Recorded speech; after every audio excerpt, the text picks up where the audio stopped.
Well, good evening. In tonight's show, we'll be exploring the space between the natural and the supernatural. But before then, roll the intro.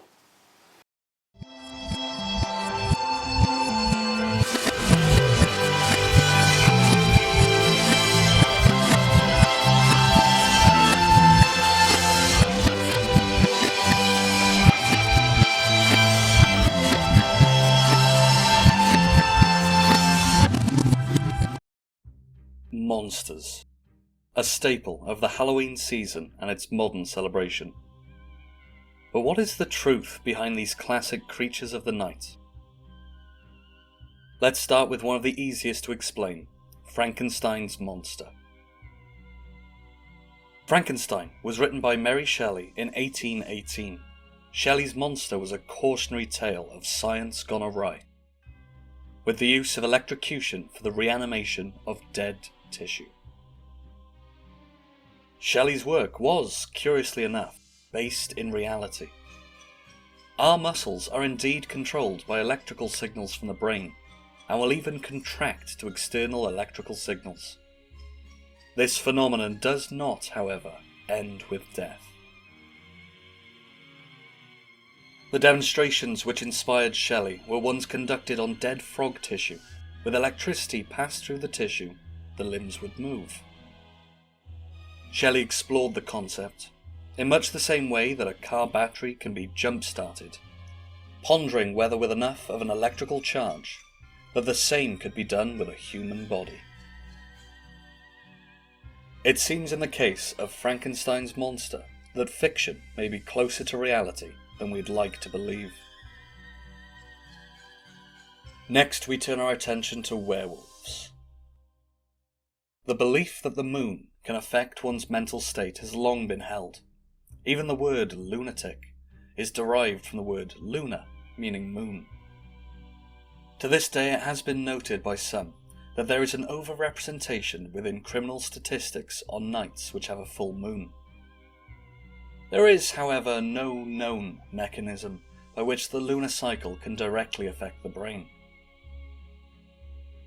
A medical condition which superficially resembles lycanthropy or werewolfism is hypertrichosis.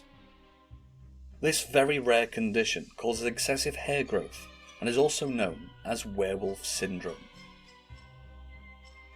Another explanation for lycanthropy is a condition known as rabies. Rabies is a condition which has long been misunderstood, often transmitted through animal bites. This is sometimes thought to be an explanation for lycanthropic behaviour after the bite of a wolf.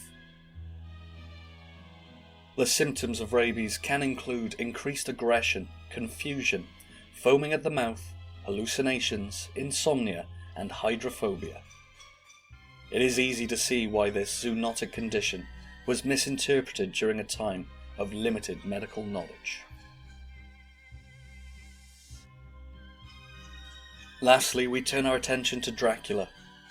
The tale of Dracula is actually based off a real historical figure, Vlad Tepes, also known as Vlad the Impaler. The name Dracula means son of the dragon. His father earned the title of dragon, leading him to be known as Vladislav Dragul. His son was therefore Dracula. Of course, the historical Dracula, as far as we know, was not a vampire. But in nature, we find the vampire bat. This tiny mammal bites into its prey and has an anesthetic in its saliva so that the prey does not wake up whilst it's feeding, and an anticoagulant so that the blood continues to flow. This diet of blood is only made possible by the vampire bat's small size. If a human lived on blood alone, rough estimates based on scaling sanguinivores such as the vampire bat say they would need to consume approximately 55 litres of blood per day, or about 11 people every day, in order to survive. Though if we went by calorie estimations, this figure is only 1 person per day. There are, however, medical conditions which resemble vampirism. The genetic condition porphyria, which causes abnormalities in the hemoglobin, often results in people having the desire to drink blood. though this is not the case for all forms of the condition. Interestingly, it is at least in principle possible to relieve symptoms of certain forms of porphyria by drinking blood due to the heme pigments being able to survive digestion and be absorbed through the intestines, though this has not been clinically proven. Another possible symptom of porphyria is extreme sensitivity of the skin to sunlight. This can even go as far as the skin burning or even blistering when exposed to direct light from the sun.